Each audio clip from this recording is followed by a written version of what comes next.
Hello, you bitch ass motherfucker. Today, I'm doing something a little very much different.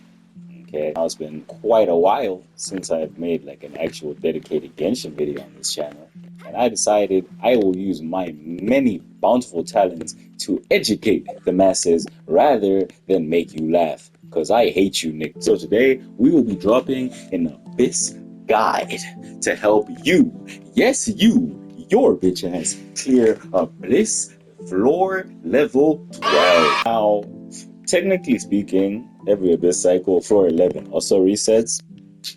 And I know there's a lot of people, who can't get past floor 11. I've seen a lot of stuff. But if you can't get through floor 11, I can't lie. That's tough, you know what I'm saying? Like, that's crazy. I know, well, I'm like, by the time this video comes out, like, 5 days too late for the Abyss reset. It came out a few days ago. But you see, there's a reason for that. I needed to wait for all the smart people who are far more qualified than me to drop their Abyss guides so I could watch their Abyss guides and regurgitate the little bits of information I accumulated over the last couple of days. Okay. I am lazy, but I am honest. You know what I'm saying? So real with y'all. I'm just lazy as shit. Like shit. I'm editing this. It's the 31st, right? This shit probably gonna come out in June, nigga. I mean, just being real with y'all. I just woke up. You know what I'm saying? But hey, yo, I love y'all though, for real. Now this Abyss is very mechanically complex. On side two, side one for the most part it is just straight up DPS checks essentially, but they're not even that crazy compared to like the other abysses, like the last one. God, I hate that fucking abyss, bro. That shit pissed me the fuck off. This one's actually pretty chill on the first side. First, we're gonna go chamber by chamber to keep this a little organized. I don't write scripts before I do this stuff. Chamber one, first half, we have the Aramite Stone Enchanter and the Veteran Wind Operative. And second half, we have the Lava Dragon statue. Chamber two, we have the first half, we have the Recon Log Mech, the Geological Survey Mech, and the Perpetual Mechanical Array. And then second half, we have the Tenebrous Animal Helicho Rogue and the Tenebrous Mimesis.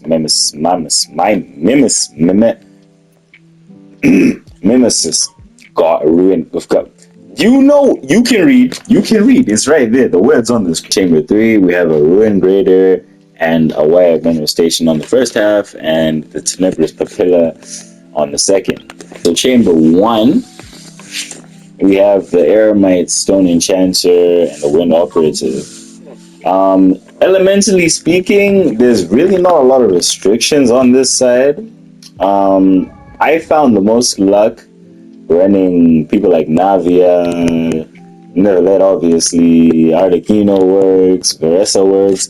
One thing to note though, against enemies like, specifically in Chamber 1, against the Veteran Wind Operative, the, what's it called, Overload teams such as Arlecchino and Veresa Overload are likely to stagger the Veteran Wind Operative quite a lot, which can make grouping rather difficult, and you will probably end up bouncing them around, which will affect your clear time. Oh, if you have enough damage, it won't affect it too much, but if I was you, I'd recommend carrying someone like Kazuha or Sucrose who can provide a little bit of grouping, or trying to avoid staggering them too much or stagger them in the same direction, because grouping them can be quite the hassle. But the primary issue on this side that I've seen a lot of people struggling with is that lava stone statue. Oh, the lava dragon statue has he's very strange, very stupid, very dumb. I hate this. As you can see, first, we have this big bastard, right? So what he does is he spawns in this crocodile, and what you're gonna want to do is you're gonna want to kill this nigga, right? You're gonna want to kill the crocodile so that it then decreases his HP by a lot. Like it actually takes, I think, I'll add exactly how much in Ghost. I'm not too sure exactly how much of his HP it takes away. But what you want to do, you want to kill the crocodile first so that you can decrease the main guy's HP, and then you should be able to focus on him. Now these guys, as you can see, they are a bit annoying as far as grouping is concerned. I'm using a Navia team because I love Navia, but you can use a lot of different teams. As you can see, I'm facing my own issues currently as far as grouping is concerned, but as long as you keep them together, you should be able to get them both. But in teams such as Overload or others where grouping may be, where staggering may be an issue, you may struggle a little bit. But I'm going to try this again because that last clear was absolute buns. So, as you see, I get the first guy, the crocodile, then I aim for him. These guys, I've noticed the best way to keep them grouped and to keep a lot of different mobs grouped in this game, just try stand to the side of them. They should stay pretty close together.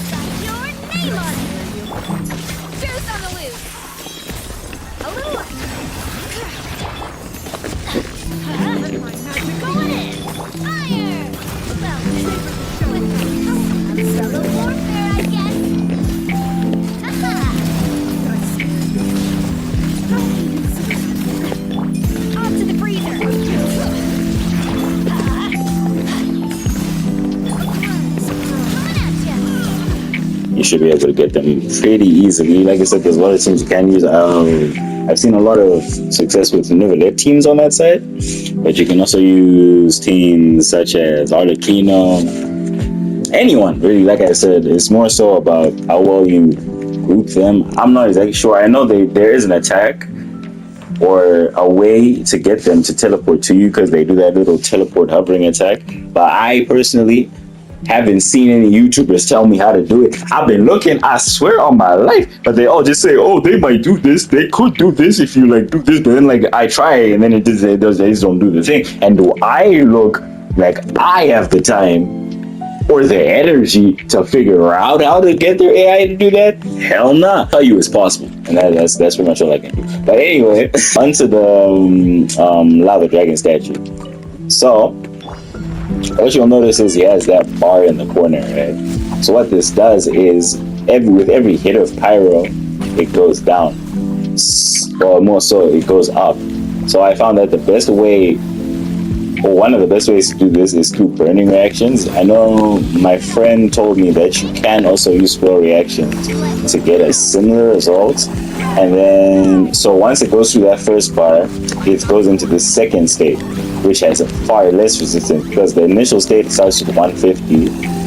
This state, I think it goes down to less. It goes down to a lot. Listen, you didn't come here for a scientific explanation, bro. I'm here to, I'm here to get the average Joe to clear. I'm not here to be scientific. Okay. So then you break that down, and then once you go through two phases, it has its initial high resistance phase, which is what we're in right now, and then it goes into that second phase of less resistance, but it's still pretty high. You essentially, see, let me show you. See, you break it, it goes into this second state. The second state allows you to do more damage than what I was doing before, as I'm sure you can see. And then once I have hit it with enough pyro to get through this state, how about you hit the guy, right? The burning is gonna do the thing. It'll go into this fallen state in which its resistances go down to, I believe, about 10%. It's a lot less. And then this should give you a good enough window to kill it. Wait, no, oh my gosh. I was explaining. It's not even my fault but I'm not gonna redo this because low-key, you're doing too much. I don't know who you go.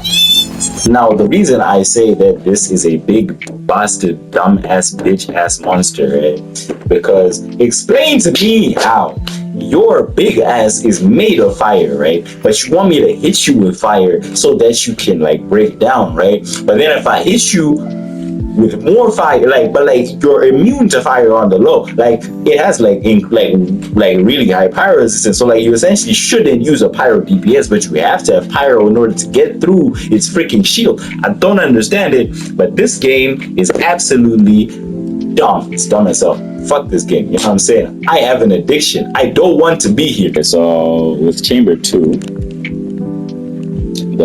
we have 2 little metal dogs, and we have 2 other little robot thingies that I said the name of earlier, but I don't remember and I did not write anything down. So, but primarily the main issue on this chamber is the perpetual mechanical array, and it has a mechanic. So it has an initial state where it's literally just trying to fight you and you fight it. So then so you do a certain amount of damage, and then once you hit a specific HP threshold, it'll go into either you hit the threshold or you spend enough time trying to, and then it goes into a secondary state of invulnerability where it'll spawn these 4 mini mechs or mini enemies around it, and you have to focus on the one with the ring around it, and once you kill that, then the core of the array will be exposed, and that will allow you to do a final instance of damage so that you can move on to the next chamber. So let me just show you 2 little dogs. They're pretty straightforward. You just do damage. This is going because they're very squishy. Then you have these guys who are also really squishy. And once you get through those, the PMA spawns.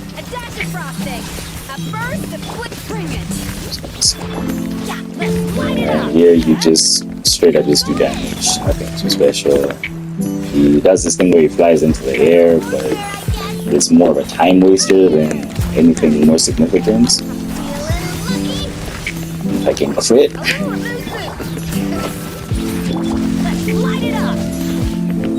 Does this about twice. So then, as you can see now, we've hit that HP threshold I told you about. So from this point, he spawns these little friends. Now we could get lucky here. We got the snake. Sometimes you can get him to actually teleport to you. Unfortunately, he didn't want to comply with me today, but it's fine. And the ones that you can get to do that, you can get the snake and the crab. They're the main ones that I know do that. And then once you kill the special enemy, you kill the PMA, and you can move on to the next chamber. Now my HP is a little rough right now, but on this chamber we have the mini papillas, the papillas, man. We got the little papillas, right? So for these guys, they have these shields called I know the names. Give me a second.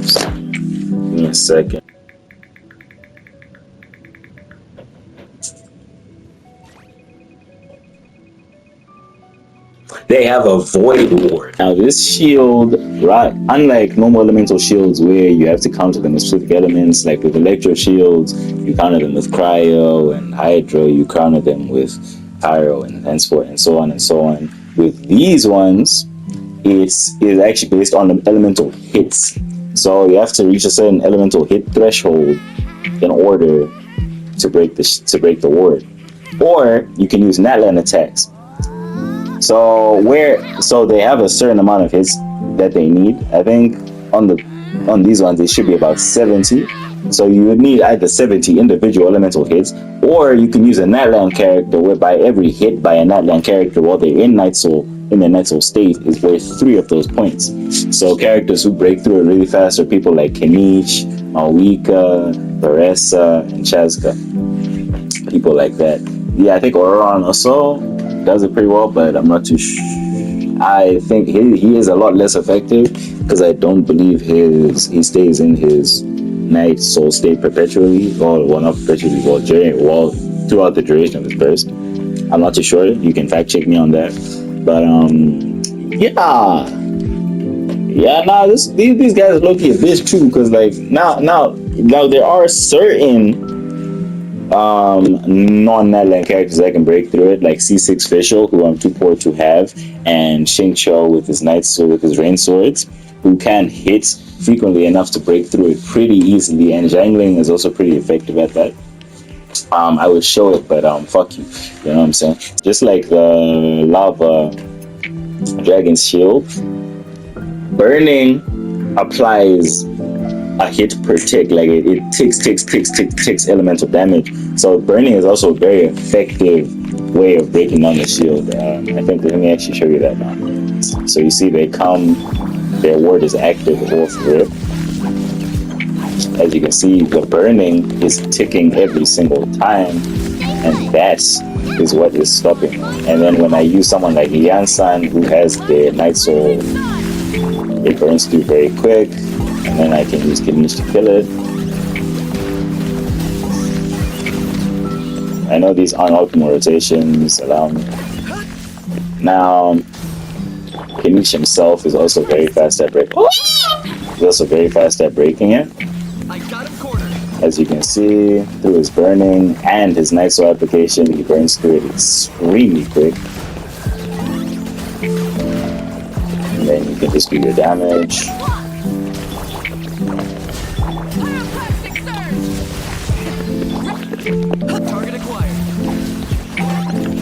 It's pretty straightforward once you get their wards down. Just do your damage. Really. Chamber 3 is a little more complex than Chamber 2, but nothing too crazy. Here we have this guy, the Ruin Greater. So if you keep too much distance, he will do that charge attack, and it does not actually end until he's done the animation, which means that it could waste a lot of time. So you'd want to avoid being overly far from him. I think you should do it again soon. See, since I'm far away from him, he does that.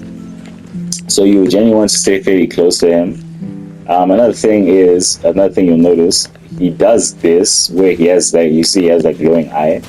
Bow characters can shoot that, and it will stun him for a certain period of time, and I think it also decreases his resistance a little bit, but it keeps him from moving and it keeps him from doing any damage to you. And you'll also notice that when he does his little running attack, his legs start glowing. Why did they stop glowing? So what you can do there, if you hit him in the ankles, you gotta get this nigga in ankles, break his goddamn ankle. Okay, under normal circumstances, breaking his ankles would do something similar to when you hit him in the eye, where it stops him. He does also do this spinning attack, which is really annoying, but we don't talk about that because, you know, whatever. But yeah, for him it's pretty straightforward for the most part. You can just fight him off jump. He's pretty squishy. So you should be able to kill him pretty fast, even without going through all those complex mechanics. But on this chamber, the main thing that you have to worry about is the wild. Now, this is an electro wild. I think it's similar to, I think it's the Hydra one, where after one spawns in, it takes about 5 seconds, and then it spawns in like a small AoE, where if you are inside that AoE, it will take away all of your energy on all your characters the entire time you're in there. Like, no, you can't gain energy while you're in there. So what you want to do, you would want to use all your necessary bursts prior to that state opening up, so that you aren't affected or hindered by said energy restriction in there. Certain characters, well, not certain characters, Mawika is unaffected by this because her ult comes from fighting spirit rather than energy. So you'll want to use someone like, so Mawika is very good against it, or characters whose damage comes from their skill don't need to worry too much, or whose utility comes from their skill. But when you're using characters such as Bennett, Yelan, Xingqiu, or other characters who need their ult, you may be affected greatly, because you need once it's in that effect, the only way to break out of it is to do enough damage to its ward, which unlike the Papilla one, is actually based on damage. So you need to hit a certain damage threshold. I'm not sure exactly what it is, but it's not too much. And then once you do that, it'll go into a sort of down state for like 3 seconds or so. But yeah, and then it returns a lot of energy. In most cases, it will be enough to give you back every single burst on your team, which means you can essentially jump straight into another rotation as soon as you're done. Especially since it's third chamber, there's no situation where you're going to have to save any of that energy. Yeah, and then you just get it. But let me give a demonstration quickly. Just gonna get our burst.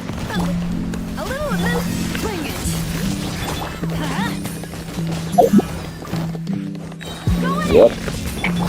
See, you don't really need to do anything. You can just kill it, you have enough damage. Yeah. And then he spawns in. Now, it's looking like I couldn't get my thingy up. I couldn't get my Venom Burst up, but it's fine. Then if you really need it for damage, you can, but I should be fine without it. And once you get him through that, as you can see, it refunds all my energy. So now I can do a full rotation again. He's actually pretty squishy. He doesn't have that much HP. I'll put up exactly how much he does have. And then once you get through it, yeah, it's pretty straightforward. You just kill him and you're onto the second half. This side, it is the Papilla, which has essentially the exact same mechanic as the mini ones in the previous chamber. Only difference is the shield is way bigger and way more annoying. Like I said, same characters that are really good at breaking them. Chaska, pretty much every Night Soul character, Vishal, Xingqiu. Now this one with someone like Malika, it is a bit harder. Now I saw the Jeff say like that the specific Malika combo you can do to break through it.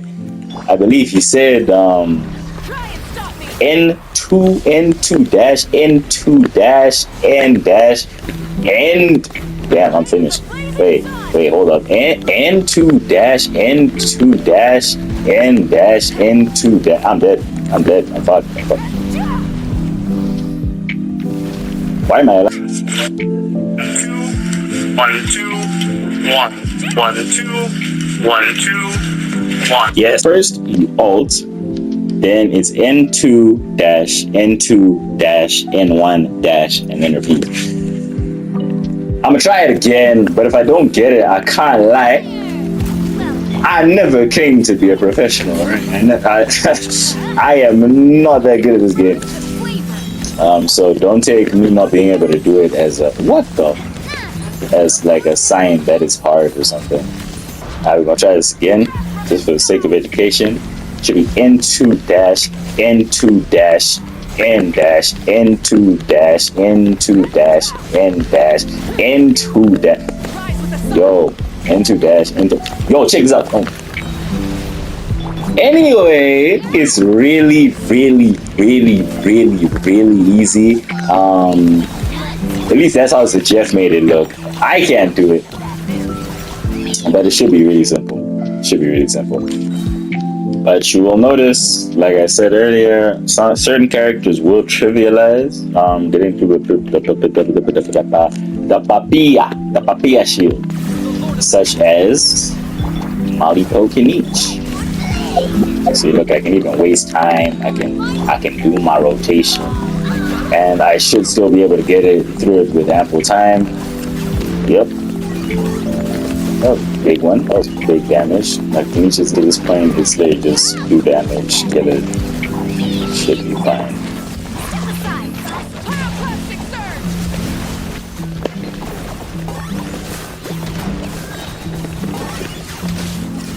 Yeah, dead.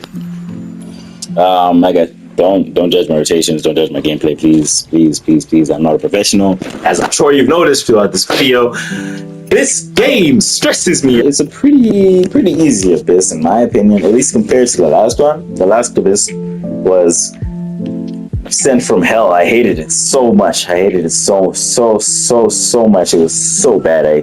Actually, no, I'm lying. It was the one before. The one before this last abyss was absolutely terrible. This last one, only thing I didn't like was the cryo check on the second side. Like, they're getting really obvious about their like propaganda, bro. Like that is like even right. Look, the freaking skill cryo damage and the skill ender damage for Kanisha and Scorpier is pretty blatant. But I feel like this one, it's not like you need them as much as you needed Escoffier for or cryo in general for the last of this, you know. Like the elemental checks are there, but they don't make or break your teams.